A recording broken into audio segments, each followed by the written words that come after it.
Hi everyone guys, आज मैं आप सबके साथ डिस्कस करने जा रहा हूँ how to learn tense helping verb.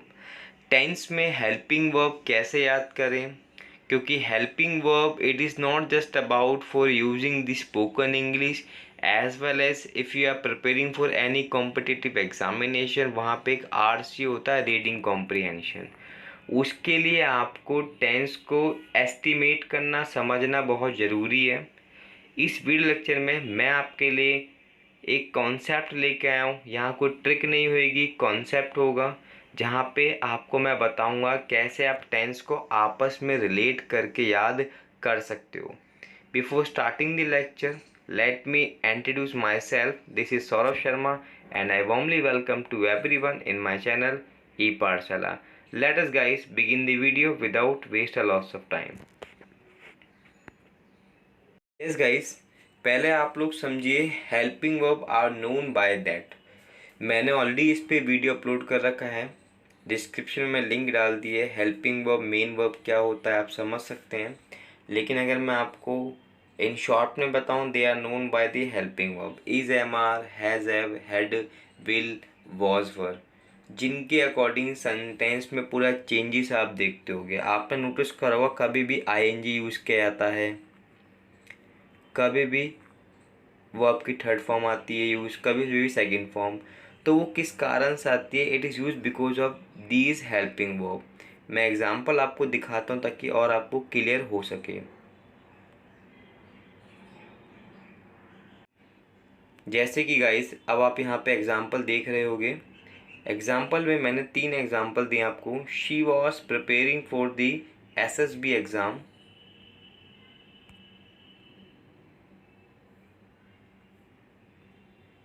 She had prepared, she prepares. आपने नोटिस करा होगा जब वॉज आया तो यहाँ पे आईएनजी आया, हैड आया तो यहाँ पे ईडी आया, प्रिपेयर्ड। और यहाँ पे जब कोई हेल्पिंग वर्ब नहीं आई है तो यहाँ पे प्रिपेयर्स आया है। बाय द वे ये भी एक आपकी हेल्पिंग वर्ब ही है, that is known by the S और E S, present indefinite tense. अब इस वीडियो में मैं आपको दिखाऊंगा कैसे आप टेंस को रिलेट करके आराम से याद कर सकते हो। सिर्फ आपको इस वीडियो को अंत तक देखना है और ताकि आप पूरे कंसेप्ट को समझ सकें। पहले आप मेन हेड पॉइंट समझ लो जो मैं आपको बताना चाहता हूँ, जो मेन मूड पॉइंट है। अगर सेंटेंस में कभी भी आए प्रेजेंट, तो प्रेजेंट का मतलब क्या होता है? That is represent by the वर्तमान। सही कहा मैंने। जैसे आप डॉक्टर हो, वह खिलाड़ी है, मैं पढ़ा रहा हूँ, आप मुझसे क्लासेस पढ़ रहे हो। फिर नेक्स्ट आपका होता है past. It is represent the था, थे, थी। वह डॉक्टर था, बच्चे खिलाड़ी थे, सब पढ़ रहे थे, 2 साल पहले कोरोना आया था, and so on. We have a lots of example to understand it. Future it is representing, it's talk about the upcoming future planning and alls. जब भी कोई भविष्य की योजना वगैरह होगी तो उसको हम बेसिकली किस नाम से जानते हैं? फ्यूचर के नाम से। जैसे जिसके लास्ट में आता है गा, गे, गी से। वह डॉक्टर बनेगा, आप अच्छे से सीखोगे, मैं आपको सिखाऊंगा। ये आपका प्रेजेंट, पास्ट और फ्यूचर टेंस होता है। अब यहीं पर ही आपको हेल्पिंग वर्ब में रिलेट करना सिखा रहा हूँ, वो ध्यान से समझना। पहले इंपॉर्टेंट चीज़ क्या है वो समझ लीजिए। जब भी सेंटेंस में आएगा continuous word, continuous knows by the progressing sentence, चाहे वो कौन सा हो, प्रेजेंट कॉन्टिन्यूस हो या पास्ट कॉन्टिन्यूस हो। आंखें बंद करना, वहाँ पे हमेशा आईएनजी लगाना, बस पहला रूल्स, वेरी इंपॉर्टेंट। फिर अगर नेक्स्ट बनता है परफेक्ट टेंस, चाहे परफेक्ट कौन सा हो, प्रेजेंट परफेक्ट हो, पास्ट परफेक्ट हो या फ्यूचर परफेक्ट हो, उसकी पहचान हमेशा चुका से स्टार्ट होगी। आंखें बंद करना और वर्ब की थर्ड फॉर्म लगाना, दैट्स इट। अगर आपको इतना समझ आ गया तो मेरा ऑलरेडी 70% वर्क कंप्लीट हो चुका है। जबकि इसके पहचान है रहा है, पास्ट होगा रहा था, फ्यूचर होगा तो रहा होगा। अब आते हैं हम कुछ एग्जाम्पल में, ताकि आप कॉन्सेप्ट समझ सको। इसका आप स्क्रीनशॉट लो ताकि आपको रिलेट करना आसान हो। यस गाइस, जैसे कि आप देख रहे होगे मैंने सभी टेंस एक दूसरे के सामने लिखे हैं ताकि आप आराम से रिलेट कर सको। ये प्रेजेंट टेंस है, ये पास्ट इंडेफिनिट। आपको नाम याद नहीं हो पाते, एक बार आपको नाम याद रखना है। Present indefinite, past indefinite, present continuous, past continuous. Similarly present perfect, past perfect, present perfect continuous, past perfect continuous. आप समझ रहे हो? इसका मतलब सब आपस में क्या एक दूसरे को रिलेट करते हैं, को रिलेट करते हैं। फ्यूचर इंडेफिनिट वो था present indefinite, past indefinite future indefinite. Future continuous पहले था present continuous, past continuous, future continuous. I mean to say ये जो मैं बता रहा हूँ आपको सिर्फ एक बार टेंस का नाम याद करना है प्रेजेंट का, बाकी सब आपस में को रिलेट हैं। अब आते हैं इसकी पहचान और हेल्पिंग वर्ब कैसे याद करना है। ये है प्रेजेंट टेंस, तो डेफिनेटली बात है जो हमेशा बात करता है डेली रूटीन की। जैसे किसी काम को आप रोजाना करते हो तो वो प्रेजेंट डेफिनेट है। वहाँ पर जो हेल्पिंग वर्ब है आपकी एस और ई एस है। डजंट एंड डोंट ये नेगेटिव की है, ये पॉजिटिव की है। और इंटेरोगेटिव में भी डू यू स्टडी या डज शी स्टडी, मतलब डोंट, डू एंड डज का यूज़ किया जाएगा। जबकि आप एक ध्यान से बात समझना, एक वर्ड होता है डू, डिड, डन, ठीक है। मैंने कहा मैं आपको पढ़ा रहा हूँ अभी प्रेजेंट टेंस, तो हम क्या यूज़ कर रहे हैं, इसको यूज़ कर रहे हैं। और जैसे ही मैं आपको पढ़ाऊँगा पास्ट टेंस तो आप किसको यूज़ करोगे, डिड को। देखो वही हेल्पिंग वर्ब आ रही है, सेकंड फॉर्म। क्योंकि इसकी पहचान क्या है, खाया, पिया, मिला, पढ़ाया, गया, आया। मैंने आपको पढ़ा दिया, मैंने आपको बेसिक काम करा दिया। जिसके लास्ट में कभी भी है नहीं आता वो पास्ट इंडेफिनिट कहलाता है। वहाँ पे हमेशा ये फर्स्ट फॉर्म तो प्रेजेंट कहलाएगी, ये सेकंड फॉर्म आपकी पास्ट कहलाएगी। यहाँ तक आपको क्लियर हो चुका है, मैं उम्मीद करता हूँ आपसे। नेक्स्ट होता है आपका प्रेजेंट कॉन्टिन्यूस। मैंने आपको पहले सिखाया था पीछे स्लाइड्स में ही। कॉन्टिन्यूस जब भी आएगा आंखें बंद करो, आईएनजी आएगा। हेल्पिंग वर्ब क्या है इसकी, इज एम आर। क्यों है आईएनजी, क्योंकि यहाँ पे यूज़ किया गया रहा, रही, रहे। जब भी रहा का यूज़ किया जाएगा वो हमेशा आईएनजी आएगा। ये है आपका प्रेजेंट कॉन्टिन्यूस, तो ये क्या है आपका पास्ट कॉन्टिन्यूस। ये रहा है तो ये रहा था होगा। क्लियर हुआ? इज एम आर का पास्ट फॉर्म क्या होता है, is am are past form known was the was and were, बस खत्म। इज एम आर का पास्ट फॉर्म वॉज वर होगा, यहाँ पे आईएनजी है तो यहाँ पे भी आईएनजी होगा। यहाँ पे रहा है तो यहाँ पे रहा था होगा। ठीक है guys, let us go ahead. Next है आपका परफेक्ट। मैंने बता दिया पीछे, जब भी परफेक्ट आएगा प्रेजेंट परफेक्ट, पास्ट परफेक्ट, आंखें बंद करो, थर्ड फॉर्म को यूज करो। यहाँ पे चुका है तो यहाँ पे चुका था होगा, बस वेरी सिंपल।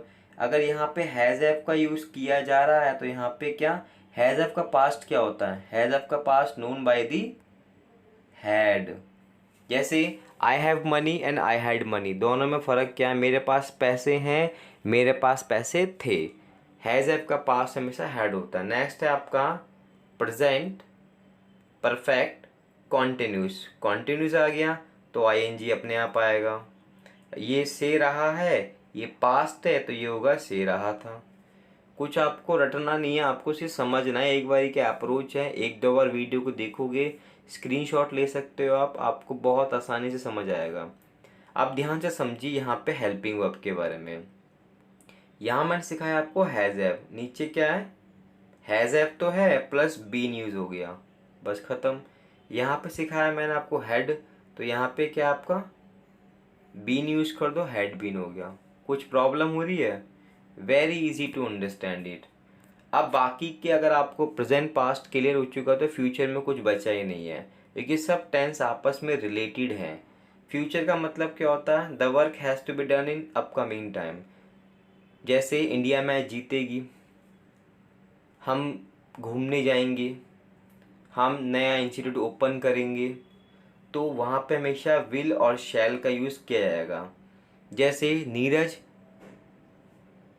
कभी कभी पड़ेगा, तो यहाँ पे क्या फ्यूचर टेंस हो गया है, तो यहाँ पे हमेशा विल और शैल का यूज़ किया जाएगा, but I randomly use by the will rather than shall का यूज़, ठीक है। फ्यूचर कॉन्टिन्यूस मैंने आपको सिखाया था कि जब भी कॉन्टिन्यूस आएगा आंखें बंद करना और हमेशा वहाँ पे आईएनजी यूज़ करना। और हमेशा हर कॉन्टिन्यूस की पहचान क्या होती है, एक होता रहा है पहला पॉइंट, एक था आपका रहा था, तो सेकंड पॉइंट क्या होगा आपका, बस अब आप समझ गए होगे अपने आप ही, रहा होगा। देख रहा हूँ कितना इजी और कितना आसान से रिलेट कर रहा हूँ मैंने कभी भी टेंस को रटवाया नहीं है और कभी मैंने खुद रटा भी नहीं है, सिर्फ रिलेट करना सीखो आप टेंस को। फ्यूचर परफेक्ट कॉमन सी बात समझ चुके हैं, एक होता है चुका है प्रेजेंट, एक होता है चुका था कौन सा पास्ट परफेक्ट, और लास्ट होगा आपका चुका होगा। हमने सीखा था यहाँ भी वर्ब की थर्ड फॉर्म आती है, यहाँ भी थर्ड फॉर्म, तो यहाँ भी थर्ड फॉर्म। वहाँ पे क्या सिखाया था मैंने आपको, हैज़ हैव, फिर हैड सिखाया था, और अब यहाँ पे विल हैव आएगा। कंफ्यूज मत होना, इस वीडियो को थोड़ा स्पीड स्लो करके देखना। मैंने कहीं से भी कोई रॉकेट साइंस का प्रोजेक्ट लेके नहीं आया जो आपको कन्फ्यूज़न हो रही होगी। सिर्फ और सिर्फ मैंने वो सिखाया है जो रियल में आप समझ सकते हो एक अप्रोच के द्वारा, कि चुका जब भी आएगा तो वो आपकी थर्ड फॉर्म आएगी, हेल्पिंग वर्ब आपकी विल हैव आएगी। अब देखो इसकी हेल्पिंग वर्ब नीचे क्या होगी, फ्यूचर परफेक्ट कंटिन्यूअस की विल हैव बीन होगी, क्योंकि हेल्पिंग वर्ब आपस में एक दूसरे को रिलेट करती है, वो यहीं पर ही है। मैंने सिखाया था जब भी कॉन्टिन्यूस आएगा, सेंटेंस में लिखा हुआ कॉन्टिन्यूस, तो वहाँ पर हमेशा क्या आएगा, आईएनजी आएगा, वो यहाँ पे मैंने कराया। बट जो मैंने आपको अभी सिंस फोर नहीं सिखाया वो आप समझ लीजिए, this is mine since four. Since four का यूज़ कैसे करना, लेट अस सी। जब भी गाइस कोई करेक्ट टाइम होगा तो वहाँ पे हमेशा सिंस का यूज़ किया जाएगा, जैसे संडे 2007 7 o'clock, चाहे वो AM का हो या PM का हो। सिमिलरली मॉर्निंग हो गया, इवनिंग हो गया है, लेकिन फोर का यूज़ कहाँ करते हैं हमेशा हम, फोर जो आपका टाइम इनकरेक्ट हो। जैसे मैंने यूज़ करा लॉन्ग टाइम, तो ये कोई टाइम नहीं है, वह बहुत लंबे समय से पढ़ा रहा है। मैंने कहा डिकेड 10 साल, तो ये भी कोई क्लियर नहीं है। लेकिन अगर मैं 10 साल को यूज़ करूँ कि 2010 में इंडिया ने वर्ल्ड कप जीता, तो वो एक करेक्ट टाइम है, लेकिन डिकेड करेक्ट टाइम नहीं है। I hope so guys. एक इंपॉर्टेंट चीज़ और सॉरी, अगर यहाँ पे आ गया 7 आवर्स तो यहाँ पे 4 आएगा, याद रखना, भावना मत भेजाना कि मैंने तो सिखाया था आपको सिंस। वो 7 AM ये PM की बात कर रहा है, ये AM और PM की एक करेक्ट टाइम हो रहा है। घड़ी में हमेशा करेक्ट टाइम होता है, घड़ी कभी ये नहीं बोलती आपको 7 घंटे हो गए, घड़ी बोलती है 7 बज गए, चाहे सुबह के या शाम के हो। 7 आवर्स जब भी आप यूज़ करोगे, 1 आवर्स 2 आवर्स 3 आवर्स 4 आवर्स, तो वहाँ पर हमेशा 4 का यूज़ किया जाएगा। आई होप सो दोस्तों आपको ये मेरा वीडियो पसंद आया होगा। पसंद आया तो प्लीज़ इस वीडियो को लाइक शेयर और सब्सक्राइब ज़रूर करना। ऐसे शानदार वीडियो के लिए आप अपने दोस्तों को भी मेरी इस वीडियो लेक्चर को शेयर कर सकते हो। बहुत जल्दी मैं नए वीडियो कॉन्सेप्ट के साथ आपके साथ मिलूँगा। तब तक के लिए good bye and take care. Thank you very much, आपने मुझे अपना टाइम दिया। See you very soon.